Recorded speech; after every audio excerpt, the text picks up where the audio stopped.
Greetings and welcome to the National Board of Forensic Evaluators webinar entitled What Mental Health Professionals Need to Know About Medical Marijuana, a primer for clinical and forensic evaluators. My name is Aaron Norton and I'm the Executive Director of the National Board of Forensic Evaluators, or NBFE, and I'm broadcasting today from a critical incident stress management training workshop in Orlando, Florida.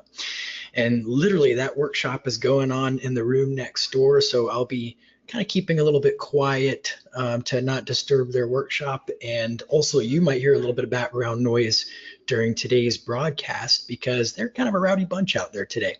It's an interesting group of people though, some first responders, police officers from Orlando Police Department, some firefighters, and some mental health professionals. And the presenter there is Dwight Bain, who some of you know through the Psychology of School Shooters webinar that NBFE put on several months ago. So today's webinar is entitled What Mental Health Professionals Need to Know About Medical Marijuana, a primer for clinical and forensic evaluators. And it is a complimentary service that NBFE provides to all of our members, as well as members of our partnering organizations, such as the American Mental Health Counselors Association and several state and local professional associations. For those of you who aren't familiar with NBFE, we're a national not-for-profit organization officially endorsed by the American Mental Health Counselors Association that provides quality training and certification in the specialty area of forensic mental health evaluation for licensed mental health professionals, including clinical mental health counselors, clinical social workers, marriage and family therapists, clinical and counseling psychologists, psychiatrists, and psychiatric nurse practitioners. We maintain 3 specialty credentials, including the Certified Forensic Mental Health Evaluator Credential, or CFMHE, the Certified Child Custody Evaluator Credential, or CCCE, and the Certified Forensic Behavioral Analyst, or CFBA Credential. We also advocate for all appropriately trained licensed mental health professionals to be able to administer and interpret psychological tests. So for more information about NBFE, you can visit our website at www.nbfe.net. So today's presenter is actually going to be me. So as I mentioned, I'm the Executive Director of NBFE, but I'm also a licensed mental health counselor and licensed marriage and family therapist with certifications in forensic mental health evaluation, forensic behavioral analysis, several certifications in addictions. And I work in a private practice, integrity counseling, where I do both clinical and forensic evaluations, as well as individual and couples psychotherapy and clinical supervision, and serve on a few different positions for the professional associations, and also as an adjunct instructor at the University of South Florida's College of Behavioral and Community Sciences. And a couple other things I want to let you know. So I mentioned that the handouts are downloadable, but for those of you who are watching this video later on online, I've also put them on a link that you can use to download the handouts. So here's that link. It's app.box.com/v/medical marijuana. And actually that has one extra handout that you won't see in your GoToWebinar control panel, because the panel does limit us to 5 handouts, and I think I had 6 of them. So what are in those handouts? First, you've got the handout version of the PowerPoint slides with space to write in notes, but because the images are very small and distorted there, we have a higher quality PDF that shows all of your slides on it. And that one will have better images and the font will be clearer for you. We also have a DSM-5 substance use disorder checklist and 3 letter templates that we'll be talking about that you could use to interact with prescribers of medical marijuana if they are appropriate. And I also mentioned that we'll be posting this recording. I'm going to have it on my professional YouTube channel, which is youtube.com/Aaron Norton. All right, let's see what else we have here. All right, looks like you guys are all doing good online as far as your questions and comments go. So we'll move right along. As soon as I can get the system to let me move along. Oh, no wonder I'm in the wrong spot. There we go. All right, so we actually have a lot that we're going to be covering today. So it's a good thing we have a 2-hour window to work with. we're going to be comparing and contrasting THC, or delta 9 tetrahydrocannabinol, and CBD, which is cannabidiol. And then we are also going to be talking about the different disorders that medical marijuana is used to treat, as well as some dosing recommendations for medical marijuana.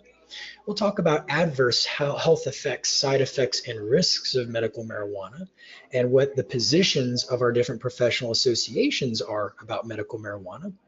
Then we're also going to ask some questions, or actually list some questions that will be very good for you to ask when you are exploring medical marijuana in your own state. We're going to talk about risk reduction versus recovery and how that issue or that debate relates to the medical marijuana debate. And we're going to be differentiating between marijuana abuse, or problem use of marijuana, or recreational use of marijuana for some people, and medicinal or therapeutic use of marijuana. And then lastly, we'll talk about some preventative strategies that you can implement when you're working with clients who are using medical marijuana. And the goal for today's webinar is for us to be able to both cover the perspective of being a clinical evaluator as well as the perspective of being a forensic evaluator, so that regardless of whether you're working in more clinical settings or more forensic settings, I'm hopeful that you'll take something from today that will be helpful. We have a pretty large group of people that registered for today's webinar. I think it was almost 100 professionals. So I'm also going to be asking you a few questions to get to know you all a little bit as our audience today. So let's go ahead and do that right now, actually. I'm going to launch our first polling question, and I'm going to just ask, which of the following best describes you? And you can only select one of these following options. Your options are counselor, marriage and family therapist, social worker, psychologist, or other. So I'm going to give you a moment to respond so we can kind of get a sense of who's out there today in our webinar audience. I think we'll go ahead and close this polling question out with 92% of you having responded and launch our results. So this is mostly a counseling audience, it looks like. 85% of you said that you're counselors, 6% said that you were MFTs, 6% social workers, no psychologists, and 3% other. So we're also going to launch a second polling question because we just went over our learning objectives, and I'm kind of wondering what you guys are most interested in. So here are our learning objectives. Which of the following are you most interested in? So your options are A, compare THC and CBD. B, learn about the side effects and risks of medical marijuana. C, review the position of professional associations on medical marijuana. D, differentiate between medicinal use and abuse of marijuana. And then finally, learn preventative strategies for minimizing risk. All right, looks like we are at 92% of you having responded. So I'm going to close this polling question out and we will launch our results. So the most popular learning objective with 44% of you is to differentiate between medicinal use and abuse of marijuana. 29% of you were interested in learning about the effects and risks, side effects and risks of medical marijuana. Then next is 12% comparing THC and CBD. Only 6% of you were interested in reviewing the position of professional associations, and 9% are most interested in learning preventative strategies for minimizing risk. All right. So I'm going to go ahead and hide that polling question. And I believe we actually have another one for you guys. Yes, we do. So there's going to be a third polling question. Third polling question is a true or false question. It is just now launched on your screen. So true or false, both THC and CBD can produce a high or euphoria. It looks like 79% of you say that is false. Apparently, both do not produce a high or euphoria, and 21% of you said it is true. All right. And a fourth polling question, and then we'll get into the rest of our slides here. The fourth polling question is just now launching on your screen. The question is marijuana addictive? But you have three options. One option is to say no. Or you can say it's psychologically addictive, but not physically addictive. Or finally, you can say, yes, it's both physically and psychologically addictive. And it looks like this is a very split group. Now, not very many of you are willing to say that marijuana is not addictive, but the other 97% of you who responded are split between two options.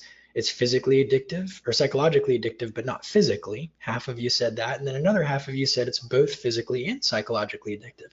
So hopefully we're going to kind of put that matter to rest during today's webinar. All right, so let me hide our results and then we'll get right back into our slides here. So let's start with the question of whether marijuana is addictive or not. I put this on the screen because a few years back, I was watching kind of a debate on Bay News 9, which is the Tampa Bay area in Florida has a news station, Bay News 9. And there's a show called Political Connections that comes on every week. And John Morgan, who's a prominent attorney from a firm, Morgan & Morgan, and is also a very big advocate for medical marijuana. John Morgan was on TV and he said, nobody is addicted to marijuana. And I was watching this show and I called in and I spoke to Al Rochelle, who was one of the hosts, as well as Adam Smith. Adam Smith is also connected to PolitiFact. And I said, you know, there was an attorney on your show, and the attorney told the public that marijuana was not addictive.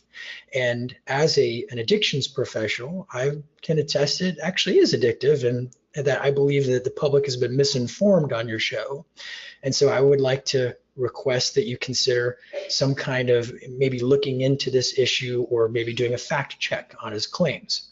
So sure enough, PolitiFact decided to do a fact check, and they interviewed lots of people. They interviewed clinicians, they contacted the National Institutes of Health, they contacted universities that are doing research on marijuana, they checked out the DSM, they did all kinds of things, and they concluded that his claim was false, that marijuana is indeed addictive.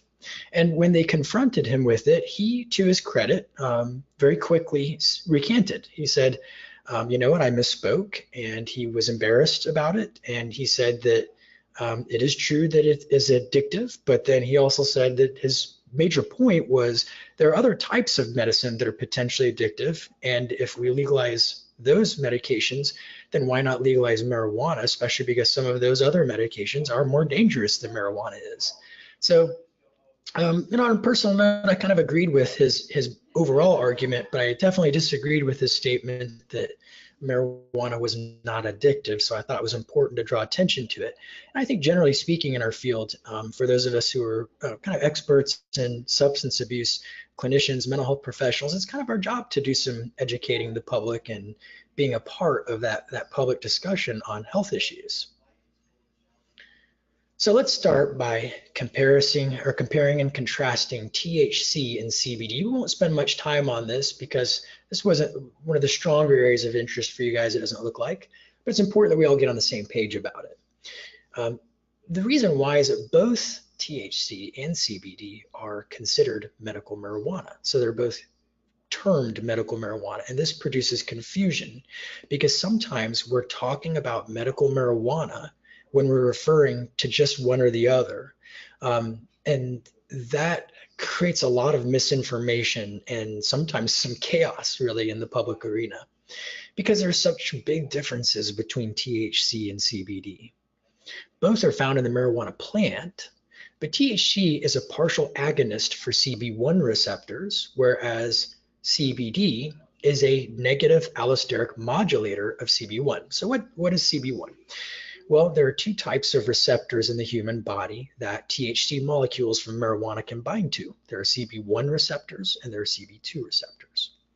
CB1 receptors are generally part of the central nervous system, so you'll find them mostly concentrated in the brain and spinal cord. Whereas CB2 receptors are often associated with the peripheral nervous system. As a potential partial agonist, or a very potent partial agonist of CB1, THC stimulates the CB1 receptor, leading to the psychotropic effects experienced when consuming cannabis. On the other hand, CBD is a negative allosteric modulator of CB1, meaning that it effectively alters the shape of the CB1 receptor. And that makes it more difficult for CB1 agonists like THC and other endogenous CB1 agonists to stimulate the receptor. The fact that CBD does not bind to or stimulate CB1 is also the reason it doesn't produce the psychotropic effects that are associated with THC. And so because CBD does not produce euphoria, it's also not addictive. And it's not a controlled substance, unlike marijuana, or unlike THC, I mean. So I prefer to use phrases like medical THC or medical CBD over phrases like medical marijuana that are much more broad and general and vague. So that we're clear on what it is that we're talking about. And increasingly, a lot of people are becoming advocates of that perspective, that we should avoid using the phrase medical marijuana, instead talk about medical THC and medical CBD. Now, as a little side note, there are endogenous or natural chemicals, neurotransmitters within the human body that sort of mimic THC in some ways, like anandamide is the primary one. That's why we have those CB1 receptor sites in our bodies. But THC as an endogenous or exogenous substance, something outside of us that we take in, because it's chemically similar in shape to anandamide and some other neurotransmitters, it fools the blood-brain barrier into thinking it is one of those natural substances. That's how THC gets into our brain and does the things that it does. It sort of becomes an imposter. So it's kind of an interesting way of thinking about things anyway. All right, so now that we're clear on CBD versus THC, I just want to emphasize that CBD, for example, the World Health Organization recently created a report on CBD, and they basically concluded that it's not addictive and it doesn't produce highs or euphoria, and it's not much of a public risk, unlike THC. But interestingly, because medical marijuana is such a political issue or such a politicized issue, you will see very different portrayals in the media about anything concerning medical marijuana. So let's look at these three examples of headlines about the report that I just showed you from the World Health Organization. Three headlines. The first one in the middle says, WHO, or the World Health Organization, report finds no public health risks or abuse potential for CBD. Okay, there's that headline. But then there's a second headline, compounded marijuana appears safe and non-addictive, WHO says. And then finally, blow to anti-cannabis campaigners as WHO declares no health risk of medicinal marijuana. When you compare and contrast these three headlines about the same report from WHO, you reach very different conclusions, and the general public will see three very different things when they read these headlines. I would argue that the middle headline is the most accurate portrayal because the report is in fact only about CBD, and the middle headline most accurately describes what the World Health Organization reported. On the left, we get a little bit more misleading when we say compounded marijuana appears safe and non-addictive, WHO says, because we're not really being specific about what that compound is. And so some people just sort of hear or see marijuana safe and non-addictive. But on the right, we have the most egregious and misleading headline, which is obviously a very biased headline. WHO declares no health risk of medicinal marijuana. That is not what the World Health Organization did at all. They were specifically speaking only about CBD, not medical THC, which is what most people think of when they think of medicinal marijuana. So it can be so confusing to read newspaper headlines and other media that summarize research findings. So let's briefly mention the routes of administration for medical marijuana. We have oral mucosal, which is basically a dropper or a metered spray with an onset of action of 20 minutes, a peak level at about 30 minutes, a duration of 2 hours for the effect. And there are some drawbacks because there are some issues with contamination and dosage control when people are administering medical marijuana through an oral mucosal method. The second method is inhalation, which is what most of us are kind of familiar with. It's a rapid onset of action, less than 1 minute before the user feels some effects. There's a peak level 9 to 23 minutes after inhaling, and the duration of the therapeutic effect is 90 to 180 minutes. Now, important to note that if you are high, if you're feeling high or euphoric, many medical professionals say you are over-medicated. And that would generally, as a rule of thumb, be considered 10 milligrams of THC or higher. There are contamination and use control issues with joints, blunts, bongs, and pipes, but not quite so much with microdose inhalers and vaporizers. So another way to administer medical marijuana is through ingestion. You can essentially eat marijuana. So they're edibles. They have a slower onset of action, 30 to 45 minutes, a peak level of 60 to 120 minutes, and the duration of effect is 6 hours. So it's a very long effect. And there are some contamination issues and some consistency issues with that particular method. Then we also have vaginal or rectal administration, which I don't know much of anything about that and haven't heard very much about it. And then finally, topical administration, where we're simply applying to the surface somehow. So let's now move into talking a little bit about what the medicinal uses are for both THC and CBD. For THC, we have pain relief from chronic neuropathic or cancer pain. For CBD, we have an antipsychotic effect that is now being researched. At least there are some good preliminary findings about an antipsychotic effect, which is ironic because THC has been associated with higher risk of psychotic symptoms, especially in people who are vulnerable to psychotic disorders. We'll get to that later. CBD seems to possibly do the opposite, sort of ameliorate those symptoms.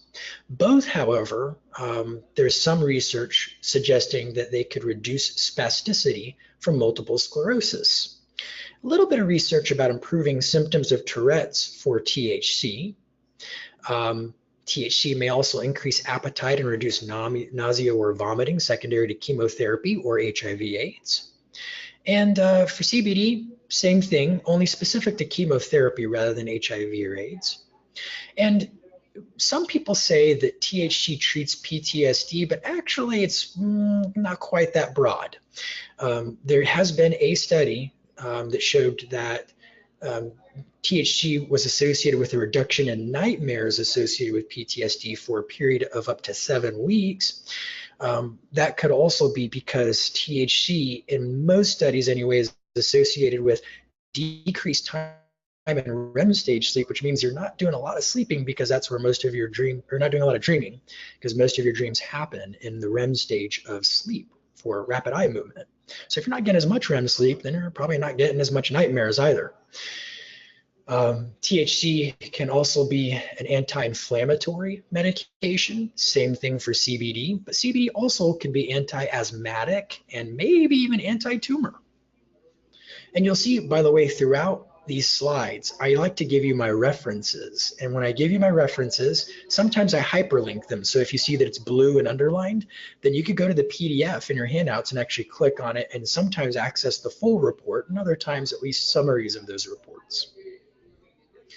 Now, I'm going to get even more specific with the health effects because there is one, it's always nice to take all that confusing and misleading information and contradictory information out there about medical marijuana and condense it into one report that sort of summarizes all of it and kind of gives you a good, unbiased, objective overview of what the research does and doesn't say about medical marijuana. And so far, the best report I've seen to do that is a 440-page report published in 2017 by the National Academies of Sciences, Engineering, and Medicine, which was founded in 1863.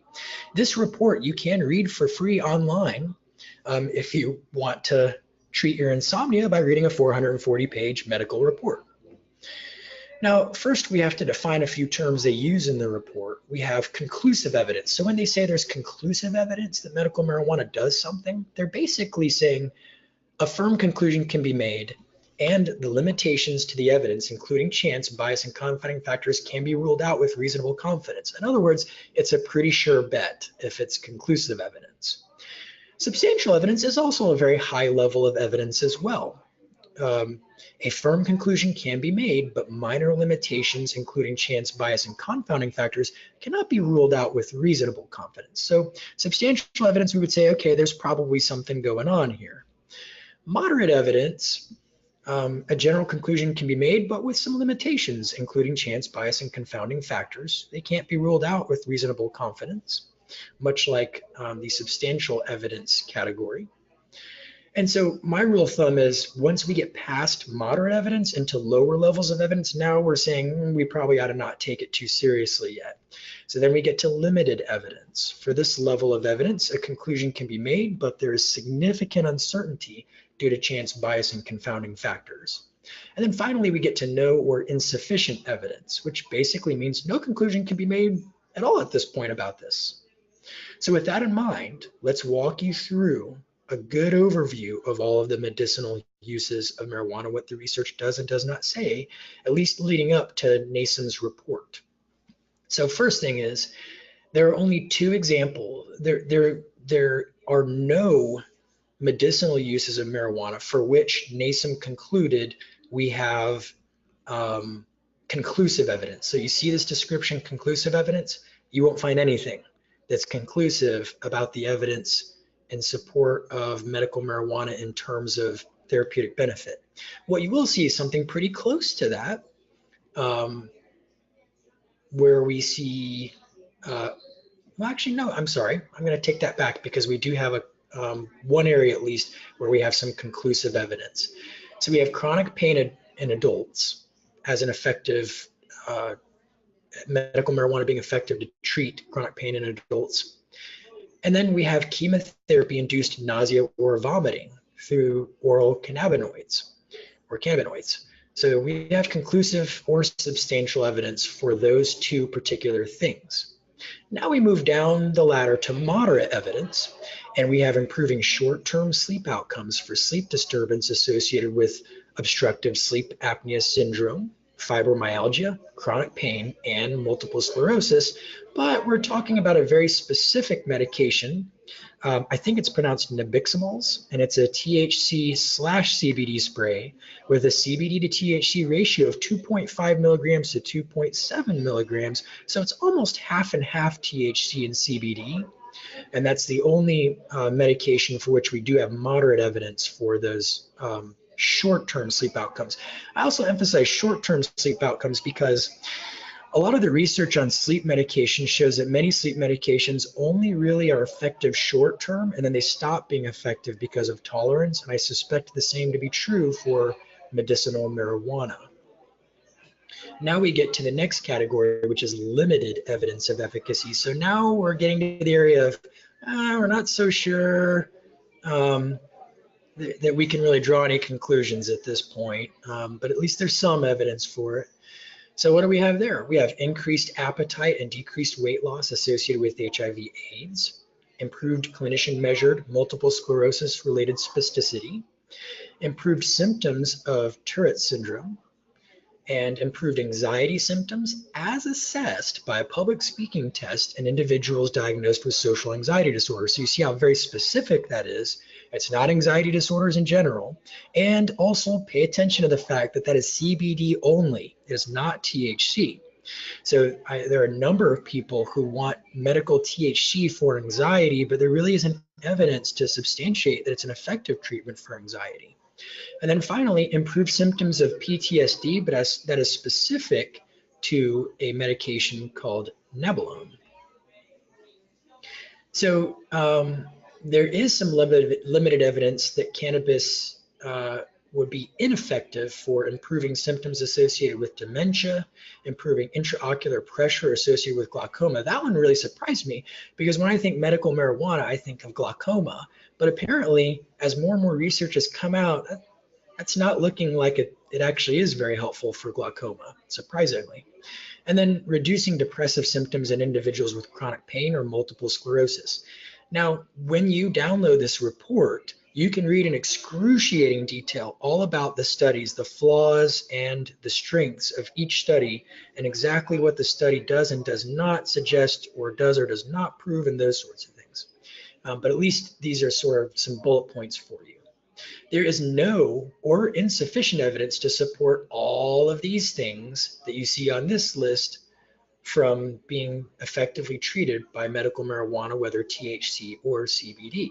And there are a lot of really interesting things on here that some people have thought maybe medical marijuana could treat, but we just don't have a good threshold of evidence to suggest that to be true at this time. So now let's move on to dosing considerations. Now, of course, I'm not a medical doctor, so what I'm doing is I'm simply reporting what medical doctors who prescribe medical marijuana report. And I'm actually going to reference a very specific physician who wrote a textbook on this subject, and who I got to see present through the Suncoast Mental Health Counselors Association, which is my local chapter of the Florida Mental Health Counselors Association. So the first thing is that, generally speaking, if we're looking at 10 milligrams of THC, a dosage of 10 milligrams of THC or higher, then the person's probably over-medicated. They're probably feeling euphoric or high. And the purpose of medication is not to produce euphoria or high. It's about therapeutic benefit. So is it effectively treating what is being purported that it is treating? That is the question. Most conditions will respond to CBD THC ratios of 1 or higher CBD to 1 or higher to 1 THC. It's really a 1-to-1 ratio, whereas recreational marijuana CBD to THC ratio is more like 1 to 15 plus. So you see how medical marijuana ideally would have much, much less THC than recreational marijuana would. Yet when I did an online search looking at various medical marijuana dispensaries here in the state of Florida, where we do have legal medical marijuana, I see dosages of 10 milligrams to 600 milligrams and CBD THC ratios of 1 to 20, 1 CBD to 20 THC, to as high as 1 to 826, with most ranging between 120 and 160 ratios.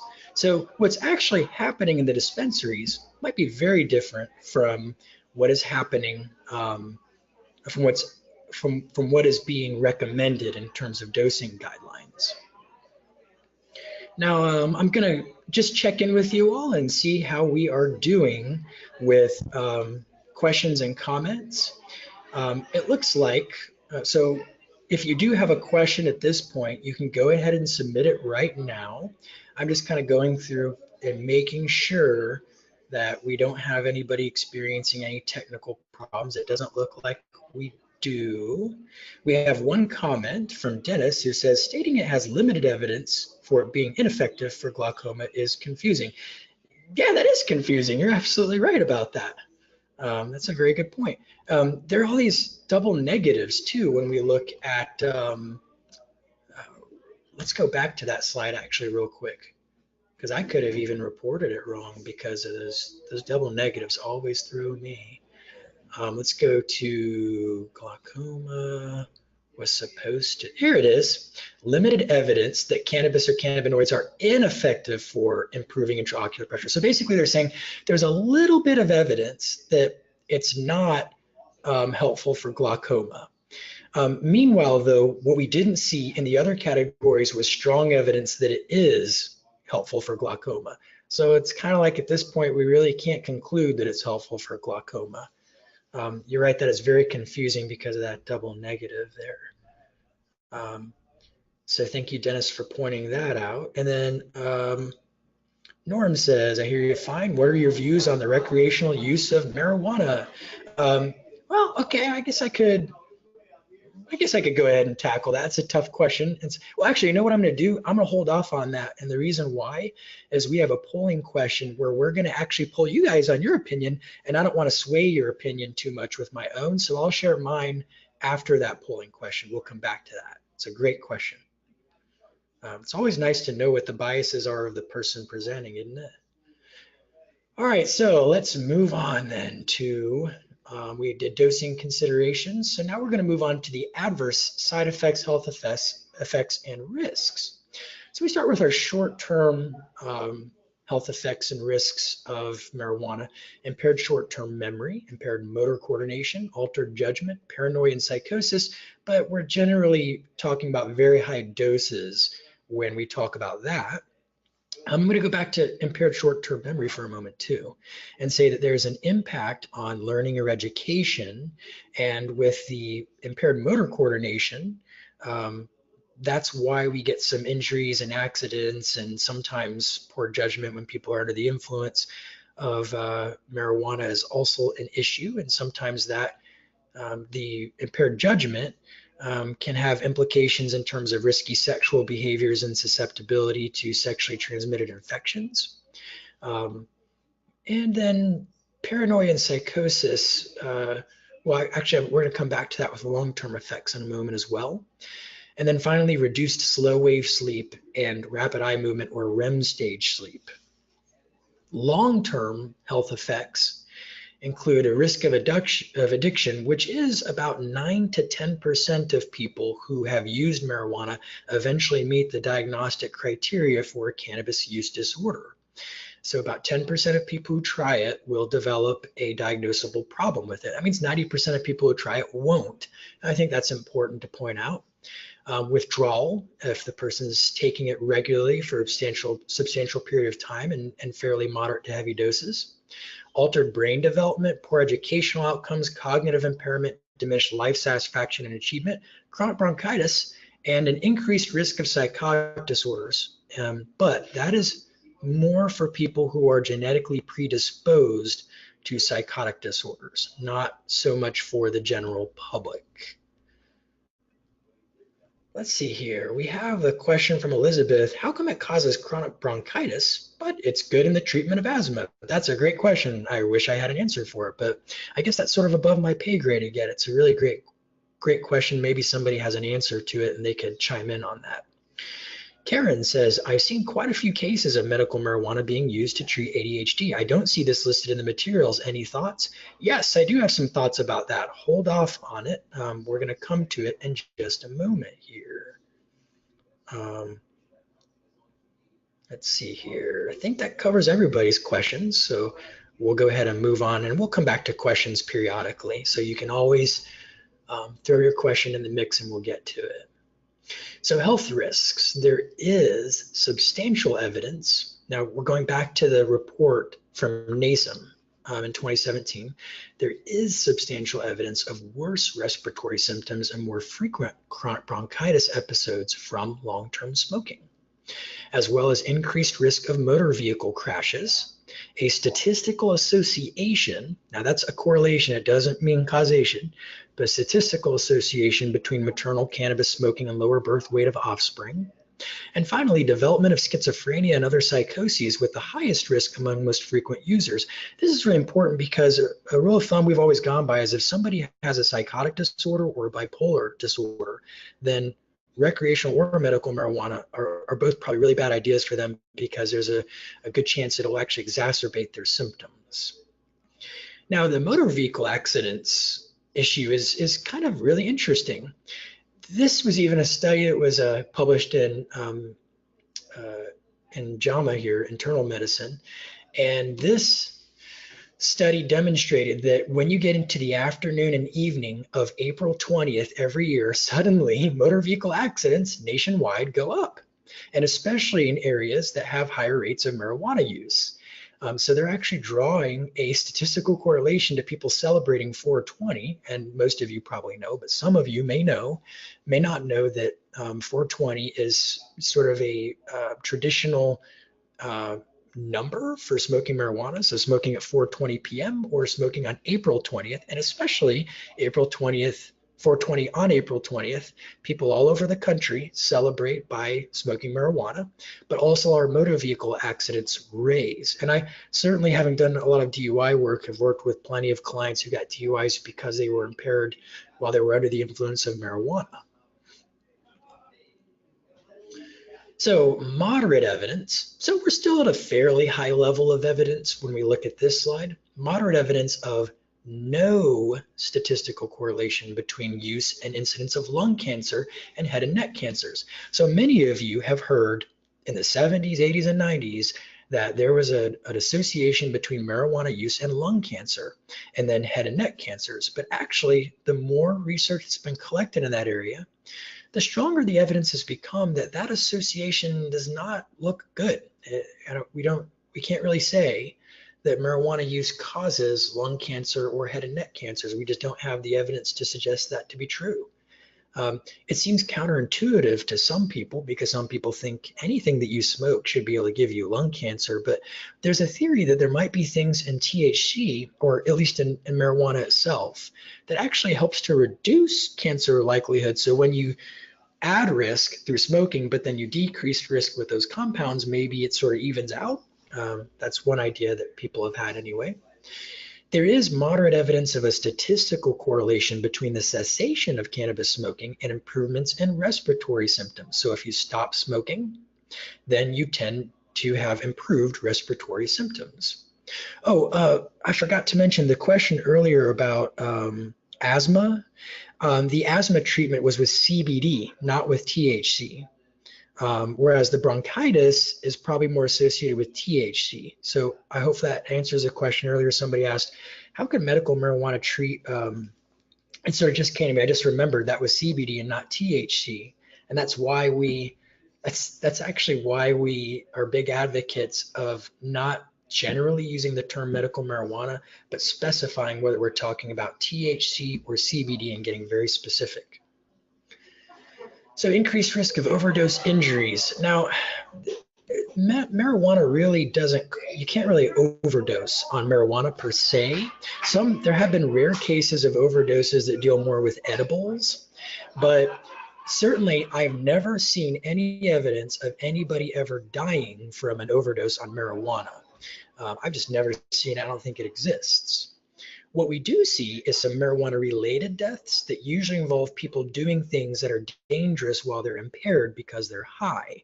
And that exists in cases where people were only on marijuana and not on other substances like alcohol.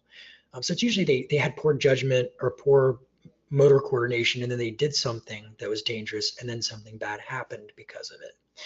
Some impairment in cognitive domains like learning, memory, and attention, and that's associated with acute use. So then we have moderate evidence of better cognitive performance among individuals with psychotic disorders and a history of cannabis use, which is perplexing. Increased symptoms of mania and hypomania in individuals diagnosed with bipolar disorders if they're using regularly. And again, that's part of why I discourage marijuana use for people with bipolar disorders. A small increased risk for the development of depressive disorders. Increased incidence of suicidal ideation and suicide attempts with higher incidence among heavier users.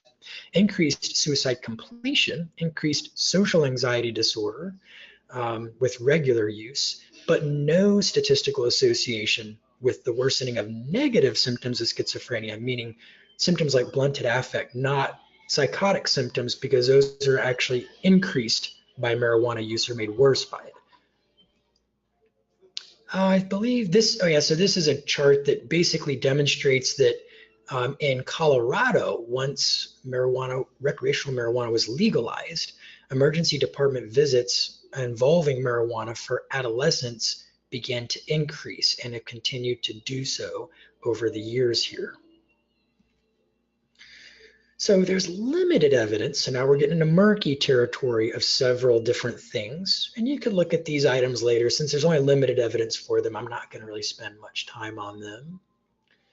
But they're in your PDF if you like to look at them yourself. And then we have some areas where we have no evidence of health risks associated with marijuana, including several types of cancer that you see. And when we say no evidence to support or refute, what we're saying is we're not saying that it doesn't cause any of these things. We're saying we just don't know. We don't have evidence sufficient to say one way or the other. So let's move on to, let's also acknowledge though, that as we've looked through these health effects, we have some challenges in cannabis research. One is there are regulatory hurdles. It's hard to get approval for marijuana research.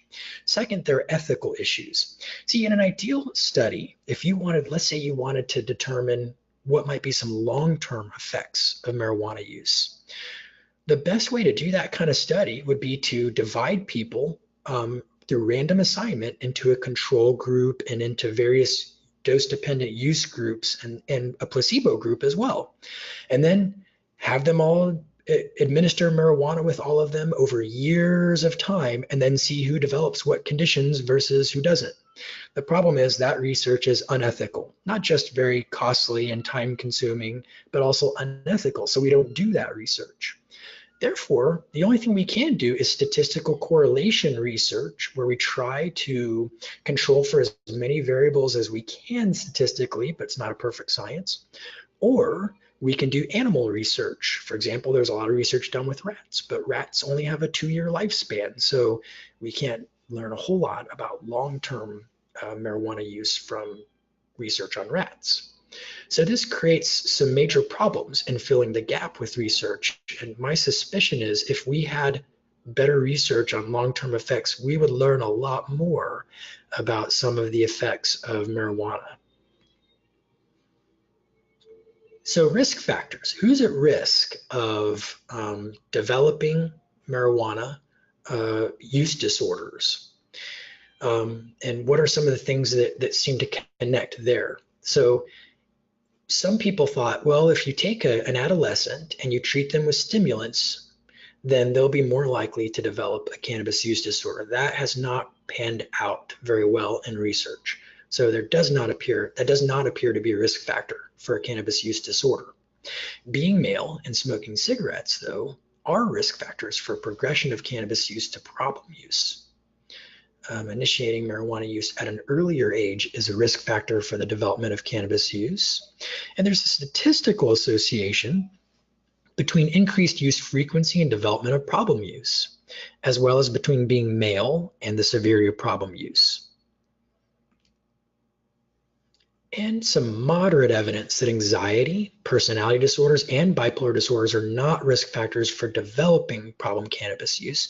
So in other words, we would be saying, okay, there's moderate evidence that if you have an anxiety disorder, for example, you're not statistically more likely than somebody without an anxiety disorder to develop a problematic pattern of using marijuana. Let's see here. I'm gonna kind of skip through this for time purposes because I really want to eventually get to some things that that you're more interested in hearing about. So you could read some more about some of these things on your own if you'd like to. There is actually some evidence kind of supporting the gateway drug theory for marijuana that it's not a causal thing. It's more of a correlation. People who use marijuana are statistically a little more likely to develop problems with other substances. So this also opens the door for cross addiction. And there is limited evidence of a correlation between cannabis use and initiating tobacco use and changes in rates and patterns of other licit and illicit substances. So we're getting to the idea of cross addiction. In other words, that once people develop a problem with one addictive chemical, then they're at increased likelihood of developing problems with others, which we see with all of our addictive substances.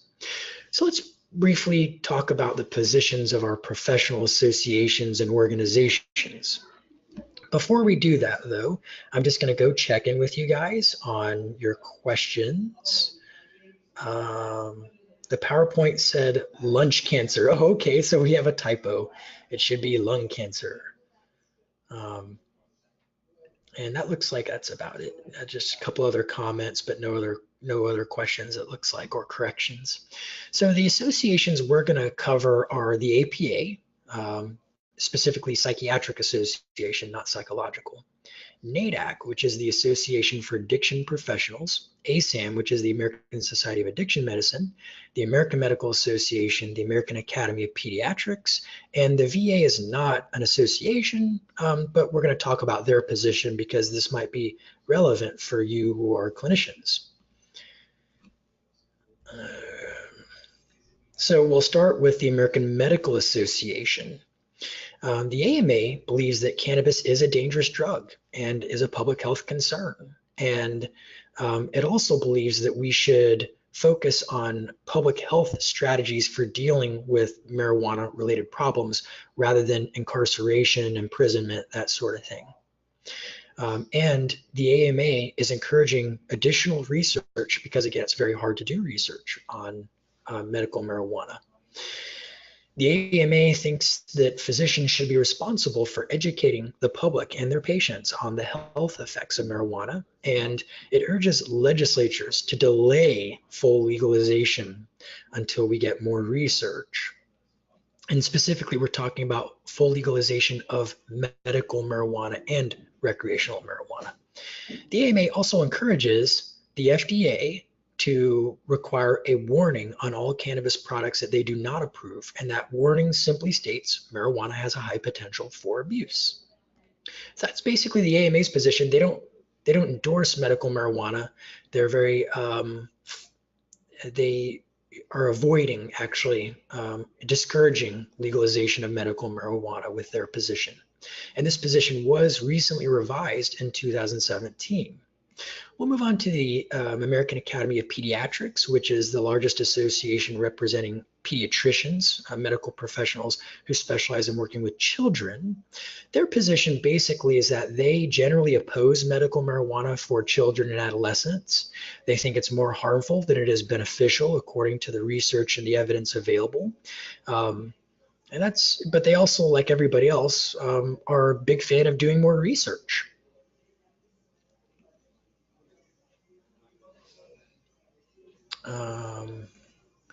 Let's move on to the American Psychiatric Association. They wrote their position in 2013, but they've also clarified it since then, and it essentially hasn't changed since 2013.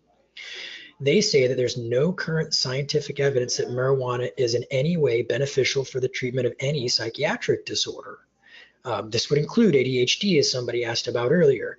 In other words, when you looked at those slides that we ran you through earlier, you really didn't see that there was substantial evidence for medical marijuana being helpful for mental health disorders. Psychiatric conditions, generally speaking, the evidence that is available would actually suggest that it can be more harmful than good for most psychiatric disorders.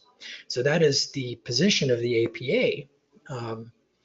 They do not support legalizing medical marijuana, but they do want more research, just like everybody else does. They got very specific by creating a second report on PTSD and medical marijuana. And here's what it says. Because of the lack of any credible studies demonstrating clinical effectiveness, the APA cannot endorse the use of medical marijuana for the treatment of PTSD. So there's just not sufficient evidence to say that it's helpful. And again, in fact, generally speaking, we're not seeing good evidence about medical marijuana for mental disorders, particularly THC, is mostly what we're referring to here. So let's move on to the American Society of Addiction Medicine, which is basically your physicians who specialize in treating addictions. They support the decriminalization of marijuana, but they do not want to legalize it.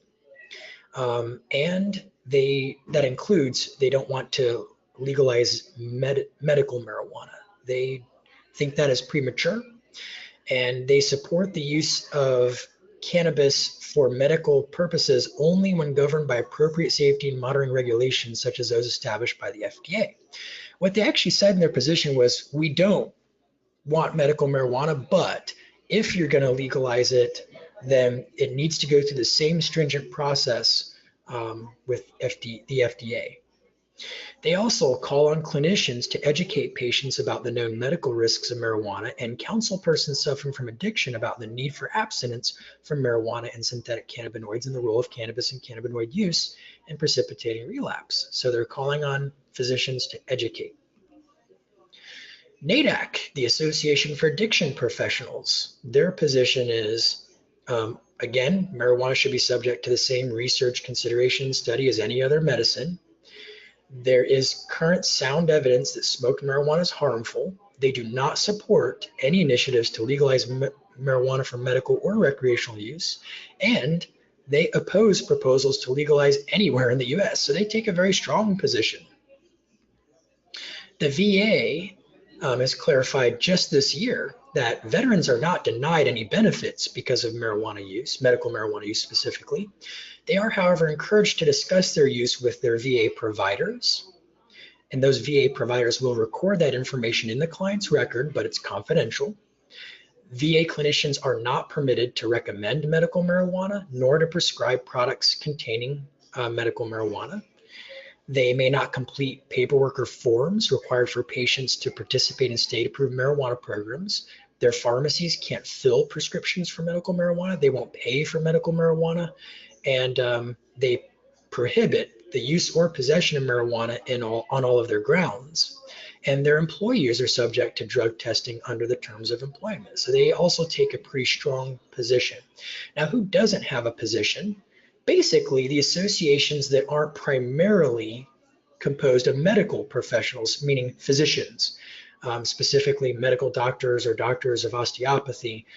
So we have the counseling associations, the social workers, the marriage and family therapists, and psychologists. None of them have, to my knowledge, have ever published any official position on medical marijuana.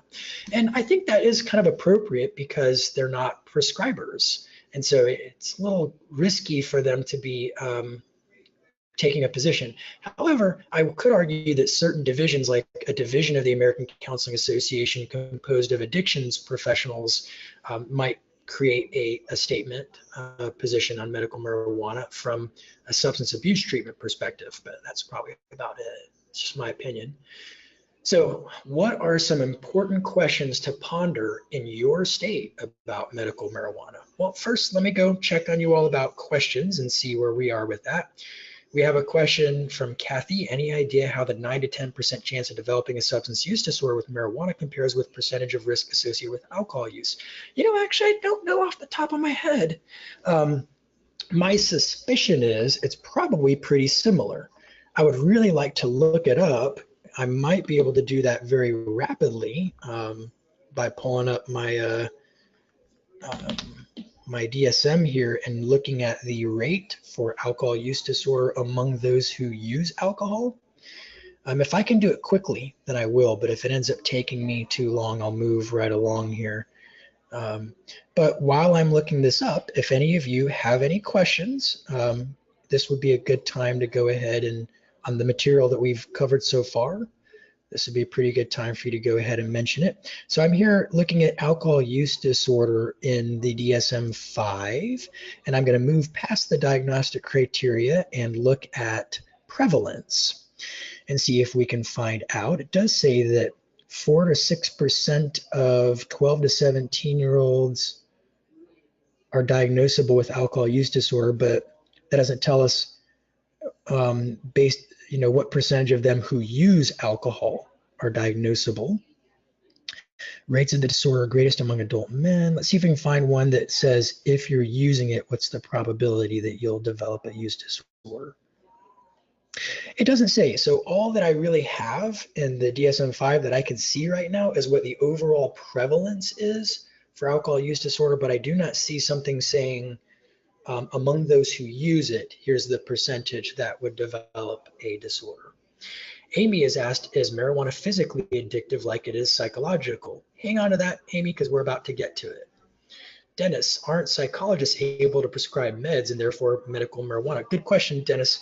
By my recollection, I think there are 3 states in the US that allow psychologists to prescribe meds, but most states do not. It's very rare for a state to allow that. But in those few states where they are, my understanding is that they're generally not allowed to prescribe potentially addictive medications or controlled substances. They're typically prescribing medications like SSRIs, SNRIs, that sort of thing. So I would doubt that you would see any psychologists being able to prescribe medical marijuana, but if anybody has more information about that, feel free to chime in. So let's get back here to questions about the laws in your state. So first question, is it legal to use it medically, recreationally, or both? You really have to know. Second one, does the law differentiate between THC and CBD, because unfortunately some state laws, Florida's a good case in point, sort of capture CBD in their dragnet on medical marijuana and then actually hold CBD to the same standards as THC, even though it has a lower risk potential. So that's concerning to me. The third question is, what can marijuana be prescribed for in your state? Because some states say you can only prescribe it for certain conditions. The fourth question, what's the process for getting a legal prescription? Who's an approved vendor? What are the restrictions and limitations? That's important in terms of reducing client risk. And then finally, in what places or contexts is it illegal to use it? These are things that you really ought to ask yourself when you are examining medical marijuanas in your state, if indeed your state has medical marijuana, which I think, if I remember correctly, it's something like 30 states have some kind of legal use. So let's take Florida as a case example. We have a state statute. It's Florida Statute 381.986 that governs medical marijuana. It only permits medicinal use, so recreational use is still illegal here in Florida. And unfortunately, CBD is captured in the dragnet. It's referred to as low THC cannabis in the statute. In fact, low THC cannabis is defined as a plant of the genus Cannabis, the dried flowers of which contain 0.8% or less THC and more than 10% CBD weight for weight. Recreational marijuana, by the way, is often around 18% THC. So compare that to low THC medical marijuana, which is 0.8% versus 18% THC content. So as you can see, this would be medical marijuana that's highly unlikely to produce any kind of higher euphoria. But the statute does allow people to have high THC marijuana. It's just they provide different rules for high and low THC. You cannot, even if you have a medical marijuana card here in Florida, you cannot use it in certain places. You can't use it on any form of public transportation unless it's, again, low THC. You can't use it at any public place except low THC. You can't use it in a qualified place of employment unless that employer says it's okay. You can't use it at any state correctional institution or on the grounds of a preschool, primary school, or secondary school, or in a school bus, vehicle, aircraft, or a motorboat. And something important to know is that marijuana, whether medical or recreational, is still illegal under federal law. So therefore, medical marijuana is not protected by the Americans with Disabilities Act, and that produces employment ramifications. So if you are an employee and you're working in a drug-free workplace and you're legally being prescribed medical marijuana in your state, your employer can still terminate you for using that medical marijuana. So that's something important to keep in mind. You're not protected in employment settings. Also, regardless of whether it's legal or not, you can't use it in safety-sensitive jobs that are regulated by the Department of Transportation. That can include jobs like being a bus driver or a boat captain, but it can also include anybody who works on public safety, like a bridge painter, for example. It can also include people who are assembling circuit boards that will be put into airplanes. So it actually has a pretty wide range of jobs for which you cannot use medical marijuana, even if it's legal in your state. And you can always technically be arrested or prosecuted by federal authorities, even though it's not very common that they do that. So here are the regs from the Department of Transportation clarifying that they don't care if it's legal in any state. And that's really the same for any other controlled substance. If you are being legally prescribed Xanax, that can violate the DOT policy as well. Legally drinking alcohol can, legal opioid prescriptions would also be violations. So it's the same for medical marijuana as it is for any other controlled substance that is prescribed. So how do we differentiate between use and abuse? Well, before we go into that, I'm just going to check in with you all because I do see a question here. What do you mean by dragnet? Oh, okay, so I guess what I meant by that is sometimes a state will write a law about medical marijuana, but they're not just talking about THC. they're talking about CBD also, and they're holding both to the same rules. But because they produce two very different effects on people, I don't think that's really a good thing, that they're treating them both as though they're the same substance, essentially. So that's kind of what I meant by that. So part of the issue, I realized this morning I forgot to include a slide that contains information about the characteristics of patients in marijuana dispensaries versus recreational users. And there have been several studies done on this where the conclusion's basically been there really aren't very big differences between medical users and recreational users. And so the conclusion's been, or maybe the theory is, maybe a lot of people who use recreationally are getting medical cards so that they can legally use recreationally, but they may not be really using medically.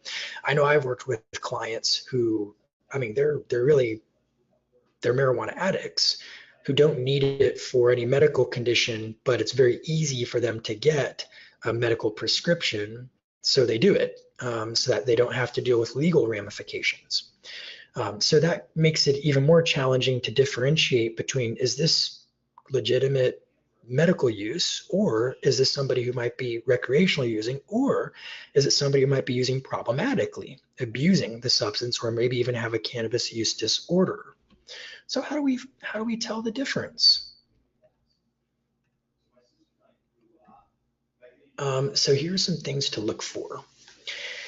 When you're evaluating a client to determine if the use is medical or if it is recreational, you would look for whether or not they're combining medical marijuana with synergistic substances or other forms of chemical self-medication. So are they combining medical marijuana with alcohol? Are they combining it with Xanax? Are they combining it with opiates? Are they combining it with other addictive substances?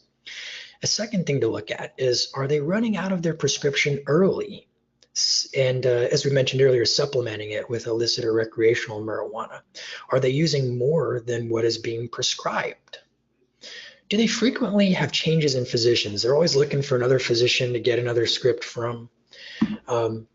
What is the time of day and the context in which they take the medication? So, there are so many clients I've worked with, for example, who've had DUIs, and they will say, I shouldn't have got a DUI because I was taking a legally prescribed medication like Xanax or oxycodone or whatever. But when you ask them questions, it's clear that they were taking their medication and then driving afterwards, and that actually is not medical use, that's abuse. Because any physician would advise you, just as it says on the warning labels for these medications, that they're not to be taken if you are going to be driving, operating heavy machinery, or doing anything else that could be physically hazardous. So that's not really medical use, that's abuse of the medication.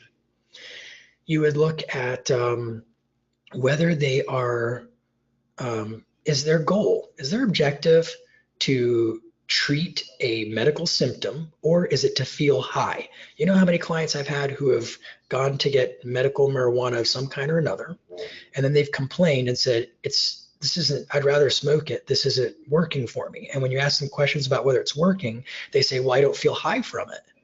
Their gauge, their rubric is, does it make me feel high? Not, is it treating the symptom that it's supposed to be treating? So that is something to look for. Is their goal to feel high? Do they have a history of other substance abuse, like a history of a lot of substance-related legal problems, for example? Do they have is there evidence of impairment or over medication? So are they showing up with poor motor coordination? Do they seem to have impaired judgment? Do they have a sensation of slowed time? If they're not functioning well in the room with you, then it's not really medical anymore, because the point of medicine is to make people functional in important activities, not to make them dysfunctional. And then finally, do they have one or more diagnosable substance use disorders? So how do we know whether they have substance use disorders? Well, before we go into that, I see the question bar has lit up here. So let me see if we have a new question. Tracy, I was in Florida last week and I saw people selling CBD oil for pets at flea markets and advertising it at vape shops. What's up with that? Yeah, I see that stuff all over the place. CBD is being sold all over. Um, I don't really, the part that I'm confused about is technically CBD is legal in Florida because it's not, if it has no THC in it. However, they wrote CBD into the medical marijuana law, and that produces some confusion about is previously legal CBD still legal or not. And it almost seems like it is, as long as, but if it's being prescribed, then it has to adhere to the same rules as medical marijuana. Now, also keep in mind, again, CBD, the World Health Organization and their report said we're not concerned about any public health risks from CBD. So that's something to maybe keep in mind. So Norman has asked the question, is the term industrial marijuana the same as CBD? I have no idea what that term means. So if anybody else knows, please chime in. So let's get back to how do we know that somebody has a problem with marijuana or any other substance for that matter? Well, this is the DSM-5 diagnostic criteria. You have to have a pattern of cannabis use. It has to lead to clinically significant impairment or distress, manifested by at least two of the following in the same 12-month period. So there's a few things to keep in mind here. One is it's a pattern of use, not an isolated event.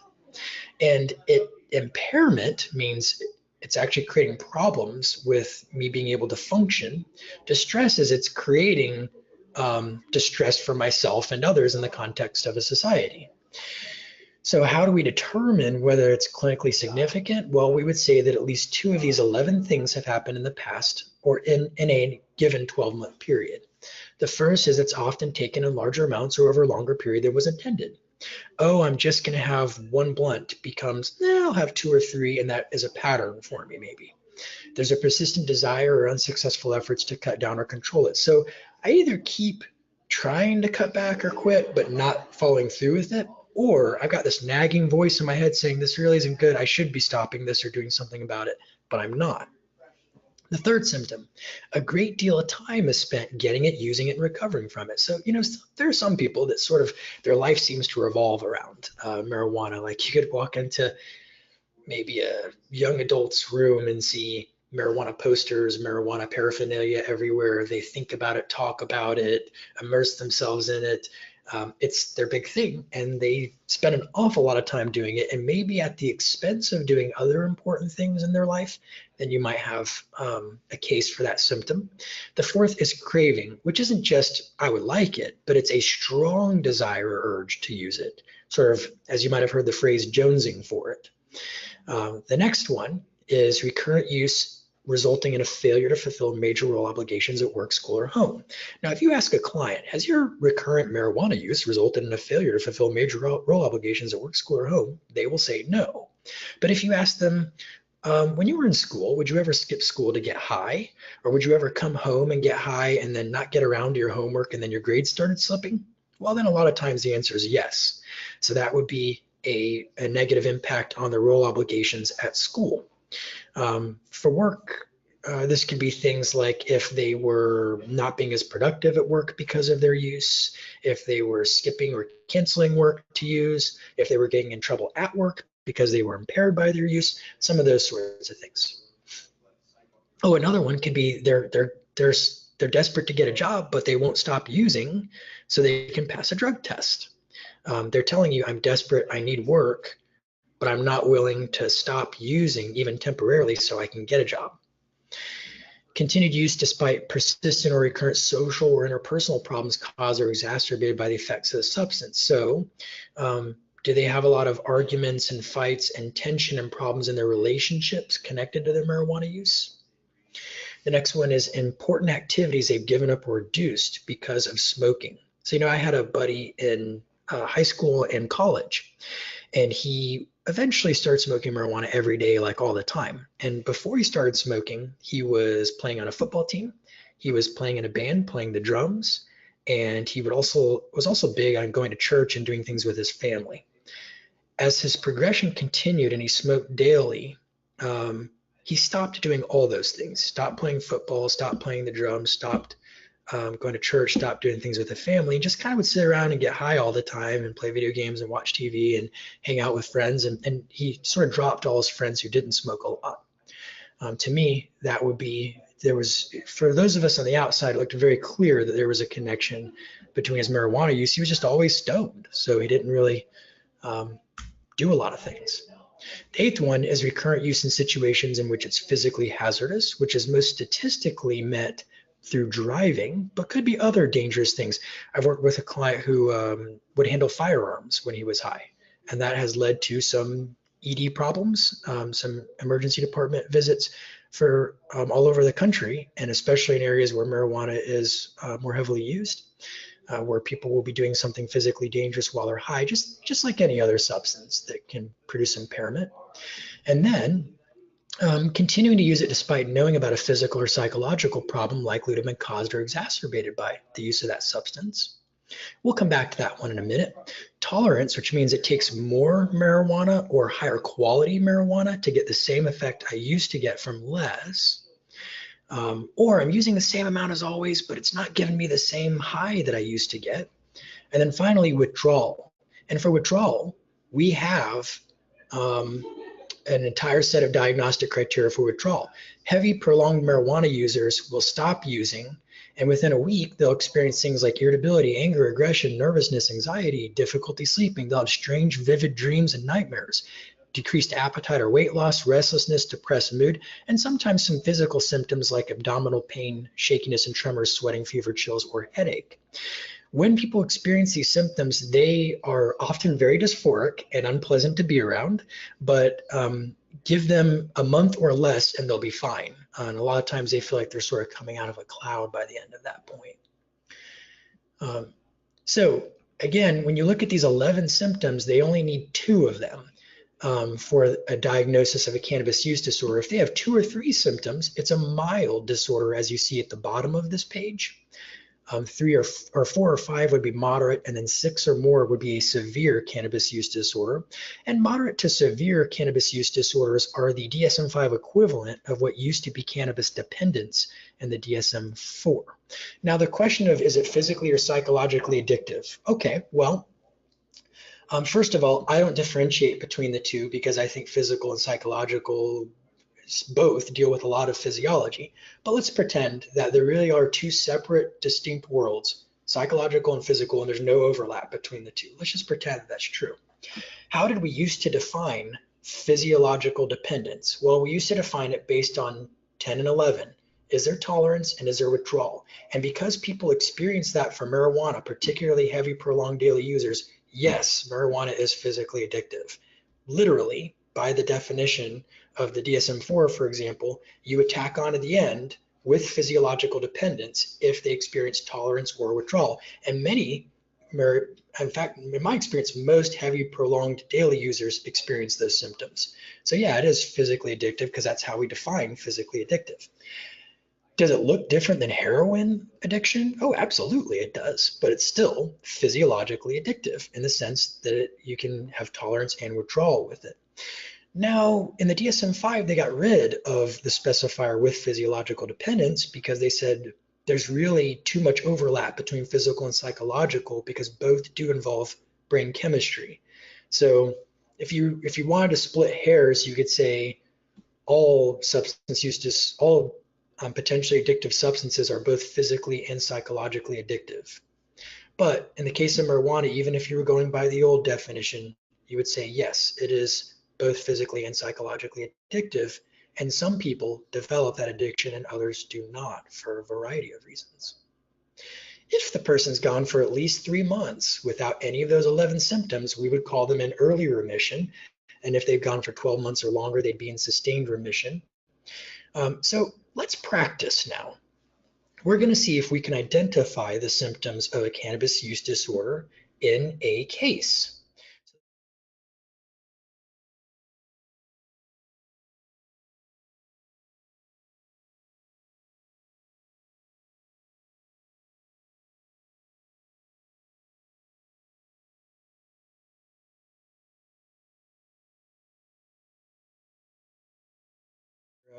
I'm going to go ahead and tell you what some of the things are in this clip that people have found. I actually show this to my clients, or I used to when I used to do substance abuse treatment groups. And it's amazing because they would learn what the symptoms of a cannabis use disorder are, and then they would very accurately pick out the signs and symptoms from this video clip. But basically, it is a video clip of an actress named Jamie Foxworth, who played in Family Matters, which is the show that had Steve Urkel in it. And what she says in this video is that she has been smoking every day, probably every hour, for about 10 years now. She said that she feels like she's addicted to it, but she feels like there's nothing wrong with it at the same time. So she has ambivalence about it. She says if she doesn't smoke, she won't go out on auditions. If she does smoke, she won't go anyway because she's feeling lazy and lethargic. She, in one clip, smoked 12 blunts in a row and was still trying to get as high as she wanted to. And she kept telling people one more and then we'll go out, one more and then we'll go out, but she wouldn't. And then she also, in one scene, got into a car after getting very high with her friends who all were very high, and they started driving to a club together. And she's financially hurting. She hasn't had a good acting gig in a very long time, and she's getting financially desperate. And also, her mother reports that her lungs are getting bad and she's coughing and wheezing all the time and has a lot of phlegm production and that sort of thing. And that she's very concerned about her and her well-being. So if you take all of that into consideration, then if we go back to these criteria, what we see is some yellow flags that symptom number 1 here is met, because she, take for example the scene where she, one more and then we'll go, one more and then we'll go. 12 months later, they still haven't gone out anywhere, and now her friends are calling her out on it. She feels like she's addicted to it and should do something about it, but she's not. That's symptom number 2. Or you could argue anyway that there's a good chance. You'd ask for more information. We would have to evaluate in much greater detail, but they're yellow. Maybe these symptoms could be there. She never really mentions craving, but she probably is. She specifically not working and not going out on auditions, so their impact on rule obligations at work, school, or home. Is very concerned and worried about her use, yet she is not stopping, and that's how ship. Back on a lot of activities. We call this amotivational syndrome a lot of times. And then because THC molecules bind to the hypothalamus centers for CB1 receptors, they get kind of lazy and unmotivated, and then they don't do as much. And then she's getting high. Her number 9, you can experiencing amotivational syndrome connected to marijuana as a problem. She continues anyway. She probably has tolerance because 12 blunts later and she's still not as high as she wants to be and doesn't seem to be able to reach that high anymore. Most marijuana users tell me, that's crazy. Most people would have one and feel high. And then we don't know about withdrawal because she didn't say anything about it. But, let me, give me just a moment here, folks. I'm getting an error message on GoToWebinar that's suggesting that I stopped sharing my webcam because of low connection. So I'm going to do that now. So probably you'll see that the webcam is stopping now, and that's fine. But anyway, we don't know about withdrawal because nothing happened in the clip that suggested that, but you will see it as the season continues. So it's sort of like a good example of what severe cannabis use disorder might look like if you watch that clip. And the link to that clip is in your PowerPoint, so you could click on it and watch it on your own at home if you wanted to. So I'm going to pause here for a moment, and we're going to go into what we can do in terms of prevention and risk reduction. But first, let me look at questions and see, because I know somebody's popped up with some questions. Amy said, you're breaking up a bit. My hope is that stopped once I turned off the webcam. So hopefully you guys are seeing me and hearing, or are hearing me fine right now without me breaking up. I hope that's the case. So I'm also going to close out of that browser here real quick, just to make even more space for us and make sure we're not having any memory problems. Okay. So, let me get rid of that browser. There we go. So the first thing the next thing that we're going to do is point out that if you are conducting a forensic evaluation, then it is your duty to make sure you are collecting adequate evidence. If you are dealing with a scenario where maybe one of the questions you're being asked to answer might have to do with whether or not somebody has a cannabis use disorder, or whether or not there seems to be any problems connected to their medical use of cannabis or whatever. If that's relevant to the evaluation you're doing, then you really need to collect all of your data. That data includes not only your clinical interview with the client, which I think is the most important source of information, but also collateral interviews, which could be interviews with employers or interviews with sponsors if the person's in recovery, treatment providers, significant others in some cases. You might pull collateral records like their medical records, and you might look for evidence like, you find in their medical records that they have problems with chronic bronchitis and that their doctor advises them to stop or smoking marijuana, but they're doing it anyway, and they know that marijuana could potentially create a problem with their bronchitis. You might look at treatment records from the past. Maybe they've done substance abuse treatment before and it was recommended that they abstain completely from all mood or mind altering substances, but they're not. You might find a lot of legal problems connected to their marijuana use, yet they keep doing it over and over again anyway.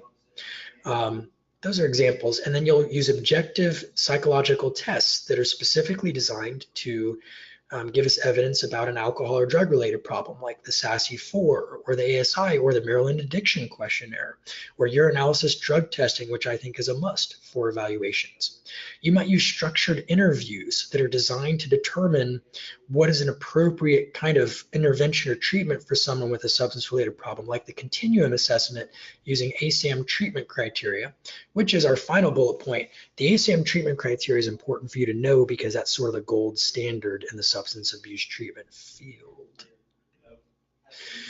So what if there's not sufficient evidence to warrant a substance use disorder diagnosis? So you have a client, they're using medical marijuana legally, they have a prescription card, and you've done an evaluation to see if they have maybe a substance use disorder, whether it's a cannabis use disorder or some other substance use disorder. And you say, I've collected evidence and I don't see sufficient evidence that there is a substance use disorder. In that scenario, here are some things I might suggest. You might consider doing some education. Okay, so good, there isn't any evidence of a problem, but we'll want to educate you, make sure that you have some awareness of the potential drawbacks or problems, and or that your physician or your prescriber has done that. In some cases, if it makes sense, you might do some motivational interviewing just to help them explore any ambivalence or mixed thoughts or feelings about what they're doing. You might, regardless of whether they're taking medical marijuana or not, you might look at, well, what is it being prescribed for? And are there psychosocial interventions that might help with that something? So if somebody's being prescribed medical marijuana for, let's say, an anxiety disorder, even though, again, like we mentioned earlier, there doesn't seem to be really good evidence for most types of anxiety disorders. But let's say they are being prescribed it for an anxiety disorder. What about a different approach like exposure and response prevention therapy? Now, exposure and response prevention therapy is a gold standard treatment for anxiety disorders, phobias, OCD, and so on. Well, taking medical marijuana, especially if somebody can feel higher euphoric from it, seems to negate the whole point of response and prevention and exposure therapy, because in that therapy, you need the client to feel distress and go through the motions anyway. If they bail themselves out with Xanax, marijuana, alcohol, or whatever, then they won't be able to eradicate the connection their brain has drawn between that something that they're feeling anxiety about and distress or danger. They have to experience the distress, go through it over and over again to get relief, and the medical marijuana may negate that or interfere with it somehow. So in other words, what if it's chronic pain? What if it's being prescribed for chronic pain? Then what are their psychosocial interventions? Are they doing physical therapy, or are they doing yoga, or are there other recommended interventions that they're not doing? And that would be something that could be explored with them. You might also monitor for any evidence that it is becoming a problem, and you might even do some urinalysis testing to also determine whether they may be not using their medical marijuana because instead they're selling it illegally to make money, or B, they are using it but they're mixing it with other addictive substances. Like, you'd be surprised how many times I see people come back positive for other substances like cocaine or MDMA or whatever when they're taking marijuana. So then you might also look at, well, are they willing to have a discussion with their prescriber about low THC content, or maybe even CBD, if the CBD can appropriately treat what the THC is treating? And then you might consider incorporating those above recommendations into your report if it's relevant to the questions posed by your referral sources, if, say, you're doing a forensic evaluation. The last important point on this slide is, what's the end game here?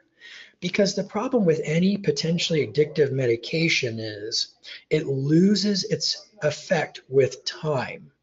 So if, for example, I were trying to take medical marijuana for anxiety, then if I'm taking the medical marijuana regularly, like daily or almost daily, then with time, I'm going to have less effect, and I'm going to require higher dosage, or my distress will pick up even though my dosage isn't changing. So what's the end game?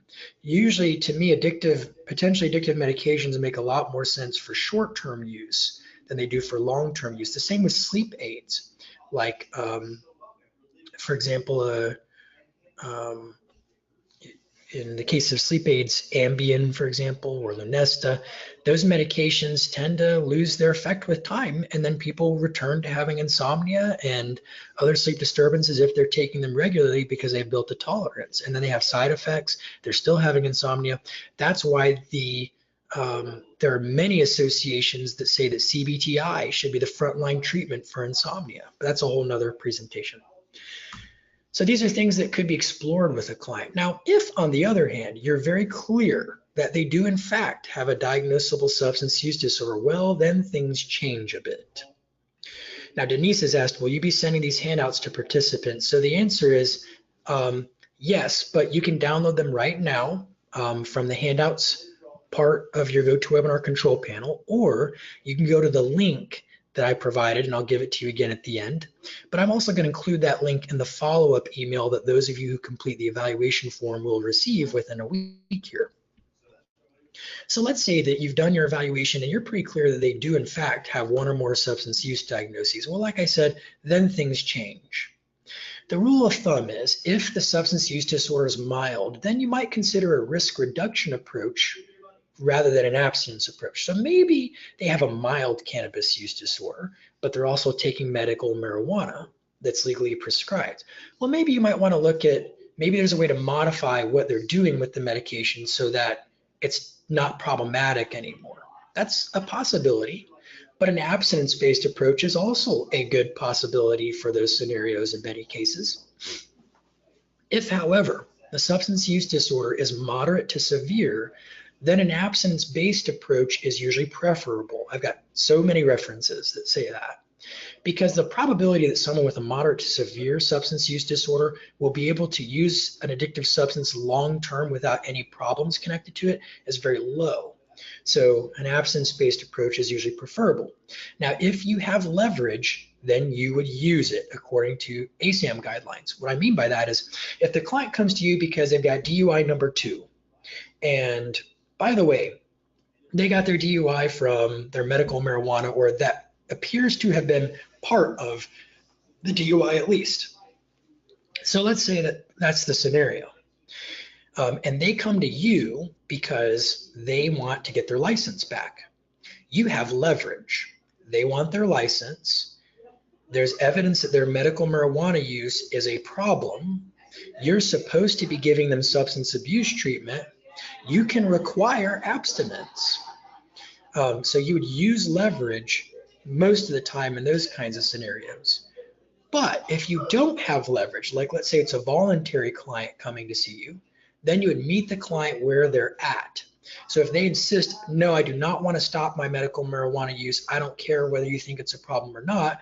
I just want to modify it and not have any problems connected to it. Then you might try to use that approach with them as best as you can. But you might be doing some motivational interviewing and some things like that and looking at plan B with them. So what would happen? We'll do our best to make sure it's not a problem for you, but what would tell you that it was getting worse, and what would tell you that you do need to probably stop it altogether? And you would make that part of your treatment approach in a clinical scenario. Now, what might you do to use your leverage? Well, number one, you might interface with the prescriber and caution against prescribing addictive medications for clients with substance use disorders. Remember, legal doesn't mean healthy. Alcohol is legal, but you wouldn't successfully discharge an alcoholic client from mandated substance abuse treatment who never stopped drinking in treatment. How about a client addicted to opioids, even though she's never stopped taking her legally prescribed oxycodone? Or a client addicted to Xanax who was obtaining it legally and continuing to use it? Would it be any different for a marijuana addict? Probably not if you're providing quality care. Second thing is the prescriber then may consider non-addictive medication alternatives or alternative administration schedules or dosage adjustments or referral to for a second opinion with a specialist. You may do some counseling for harm reduction. You may use some alternative interventions to target the presenting problem, warning the medication to begin with, like we talked about earlier. And you might refer to appropriate levels of care. So, I've had several clients who I've referred to residential treatment because their marijuana addiction was that bad, and that's what they needed. And for some of them, they know that, and they have gone willingly. In fact, cannabis use disorders are the second most prevalent diagnosis in residential substance abuse treatment programs in the US, partly because so many people use it, so there's obviously going to be more people who have addictive disorders connected to it. But what would this look like? I talked about interfacing with prescribers, and that worries people sometimes because they say, but Aaron, I'm not a doctor. How can I possibly be interfacing with prescribers? That doesn't sound right. Well, let me pull something up for you guys here. This letter is specific for a scenario where you have done your evaluation and it is crystal clear to you that the individual has one or more diagnosable cannabis use or has a cannabis use disorder, and their medical marijuana is in fact a significant problem that you need to address in your treatment. If that's the case, then this might be a great letter to use. And it's a template letter I created. It starts by informing the prescriber that this letter was written to inform you that the above mentioned patient's been admitted to an outpatient substance abuse treatment program at this practice. And then you would describe the circumstances leading to the admission. Maybe it was a DUI, for example. So you would describe the marijuana related DUI. Second, you would share your diagnoses. So this, you would have your cannabis use disorder and other substance use disorders. And then I specifically tell them, these are the specific symptoms of a cannabis use disorder that I identified in my evaluation. I then say that patients advise me that they're being prescribed a potentially addictive medication in your practice. I say, although I am not a physician and am not qualified to advise the patient on medication regimen, from a substance abuse treatment perspective, it is my impression that, and then I will describe my conclusion, which is that the medication is interfering with the client's ability to function or interfering with treatment or whatever it may be. Poses a risk for the future, whatever my conclusions are. I then say, I discussed with the patient my concern that this medication may exacerbate his or her addictive disorder and potentially trigger relapse. I would therefore recommend adherence to the American Psychiatric Association's practice guidelines for the treatment of patients with SUDS, which indicates whenever possible, medications with low abuse potential and relative safety and overdose should be selected for the treatment of patients with a co-occurring substance use disorder. And then additionally, I offer the information from the American Society of Addiction Medicine, which discourages medical marijuana in this case. I then say, as a preventive measure, psychoeducation on prescription abuse, synergism across addiction, and psychosocial interventions for whatever the conditions are that the client's being treated for, will be incorporated into the patient's treatment plan. Then finally, I say the patient will be participating in regular urinalysis drug testing. Please provide us with confirmation of any current prescriptions from your office. So what am I doing in this letter? I'm basically making sure that the physician knows what I know, because the physician, and I'm going to show you this going back to the slide here, the physician isn't the expert on this most of the time. The physician, number one, may not have the same information you have.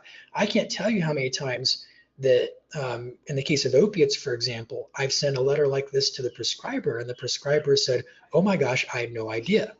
Second, physicians have limited time with patients. Third, they do not have the expertise or they may not have the expertise that you have as a mental health or substance abuse professional.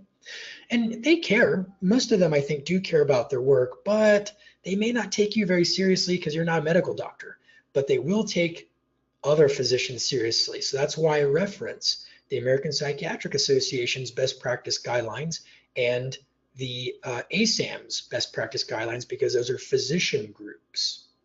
So if it's a clinical eval, you might write a letter, secure appropriate consent from the client, notify the physician of these things, quote the guidelines, indicate what your treatment plan will include, discuss your analysis drug testing, ask for an updated prescription list. That's my way of showing verification. They got my letter. They now know what I know. And if they continue prescribing this, then it's the liability sort of on them and not on me. And then you extend an invitation if they need more information from you. Now, let's say the physician is non-responsive. Again, consider your leverage. So if in your determination, look, they're going to be a significant risk and I can't ethically complete this person successfully if they're still taking this addictive medication, whether it be marijuana, Xanax, opiates, whatever it might be, then the client has a dilemma. Either they seek an alternative for their medication or they don't complete successfully. That's often the position anyway. And keep in mind, we're only talking about scenarios that are very clear cut to you, that the client's medication is creating a problem. You might refer the client to a trusted addiction medicine specialist for second opinion.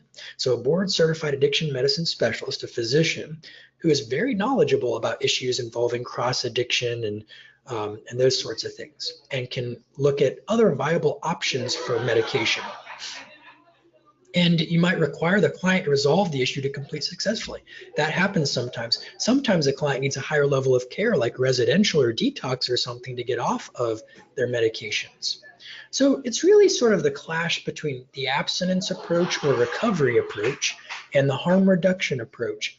And I personally generally favor harm reduction if A, it's a mild problem rather than a severe problem, or B, I don't have leverage. And I tend to prefer the abstinence or recovery approach if it's a moderate to severe problem, this medication use, and I have leverage, or the client's willing. And a lot of times the client's actually willing because they know it's a problem anyway. I forgot to mention that. So if you're doing a forensic eval, make sure that you're providing your data leading to your conclusions, and you're adding consultation with a board certified addiction medicine specialist in your recommendations section if applicable. And you might even reference the APA and ASAM guidelines in your forensic report. So now we're going to launch a quick polling question. This will be the last one. And then I'm going to answer your guys' question about what I think about recreational use. Someone asked that. So here's the polling question. No right or wrong answer, it's just your opinion. Which of the following describes your perspective on medical marijuana? Select all that apply. So you actually might have more than one of these things that looks good to you, so you can select more than one option. The first is, I'm against it, period. The second is, I kind of frown on it, but I'm trying to be open-minded. The third one is, I'm okay with CBD, but not THC. The fourth is, I'm okay with it for some medical problems, but not so much psychiatric disorders. And then the last one is, hey, man, the more medical marijuana, the better. I'm very supportive of it.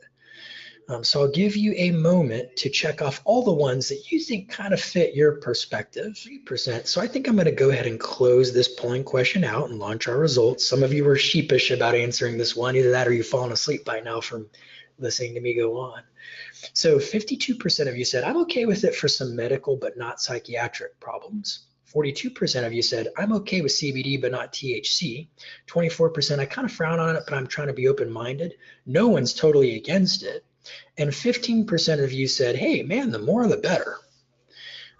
So I'll go ahead and answer the question that was posed earlier.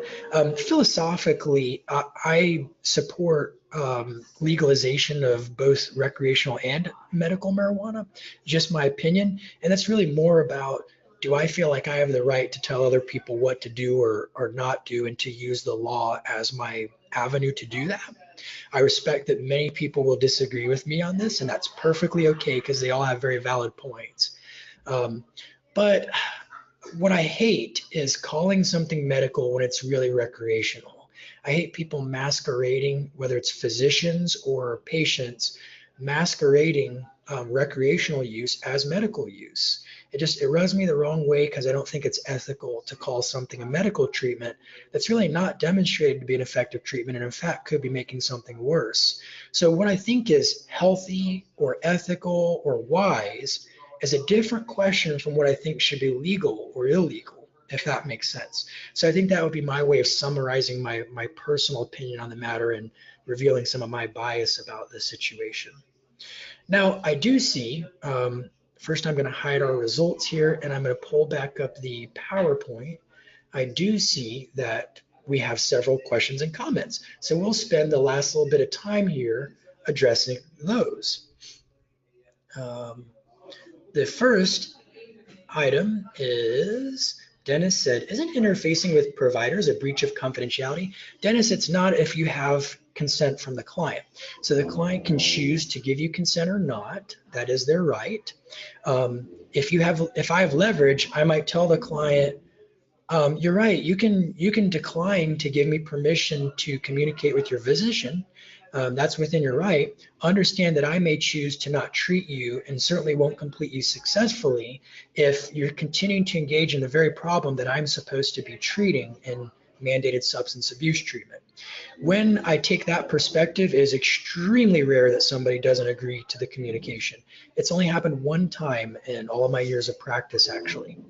So you're right, it would be a breach of confidentiality if you did not have the client signed permission to have dialogue with the prescriber. Very important point. Laura, I have discovered during multiple evaluations the client has multiple doctors who are not aware of the client's history of abuse. And Laura, I think that's another great reason why to me, it's unethical for me to not talk to the physician. I tell clients this. I know this is a problem for you. I'm supposed to be treating you and completing you successfully and saying you're no longer a risk to the public or whatever else. But I'm not making sure that the people giving you these prescriptions know about what's going on with you. I do not feel like I'm being ethical here, and I'm not practicing in good faith for your own safety. So that's my position on it. Laura adds, I'm wondering if part of my recommendations in my evaluation could be to alert the doctors of the client's lack of truthful information. Yeah, what I often write into my evaluations is something that says something like, I would recommend that any health professional working with the client, or perhaps any prescriber working with the client, be provided a copy of this report to ensure continuity of care or coordination of care. So that's often a clause that I will put in my reports. Laura says, my question is based on my role as an evaluator, not a therapist. So yeah, Laura, the same statement I just made, I think applies. Tracy throws in a comment, well said. John says, I'm with you, Aaron, on legalization so long as we drug test all school kids and jail the parents if they're positive. Good perspective, John. Elizabeth, what's your view on creating more responsibility on clients, especially when it comes to using CBD or THC and driving? That's kind of a broad question. I certainly think it's important to shift the responsibility to the client. Now, I'll also throw in a qualifier here. If a client ever showed up impaired in your office and they want to drive home, that's a scenario where you could breach confidentiality because they're an imminent risk to themselves or others. So anytime a client shows up impaired and they're going to try and drive away, I tell them, well, we have to find some other way for you to get home. If we don't do that, if you don't help me to find another way for you to get home today, then unfortunately, if you try to drive out of this parking lot, I will have to alert the authorities because in my judgment, you're an imminent risk to your own safety as well as the safety of the driving public. So I'll throw that in as one scenario where I can't just leave it up to the client. But other than that, again, if I have leverage, I'm going to say, well, you can't complete successfully when you're still engaging in high risk behaviors. And if I do not have leverage, I'm going to use motivational interviewing to help the client explore and resolve their ambivalence. And in the spirit of motivational interviewing is such that you honor the client's autonomy and you focus on their responsibility and their self-efficacy in the matter. So hopefully that sort of answers that question from Elizabeth. By the way, it's nice to hear from you, Elizabeth. We went to school together, and I have some fond memories with you. Any other questions or comments? I know it's a lot of information in a short time. We have Dennis says, thanks for your example of not allowing a client to go home if they came under the influence. You're welcome. I think that's a liability issue for the clinician if they let a client drive away in an impaired state. Any other questions or comments? Sherry says, thanks, great info always. Pam throws in 420 started somewhere in San Rafael, California in the late 70s. It started as the police code for marijuana smoking in progress. Oh, that's really interesting tidbit. I didn't know that. And then, by the way, folks, in case you were wondering, we're probably going to be doing a webinar on just more generally in-depth substance abuse evaluation in the future that will go into greater detail on how you can conduct evaluations. Also, stay posted for any future trainings that we're giving. I hope this information was helpful and it wasn't too much in too little amount of time, but at least it hopefully gave you some ideas and resources. And if you have follow-up questions, feel free to send me an email. I'll be glad to try and point you in the right direction. All right, you all have a wonderful and meaningful weekend, and we'll see you next time.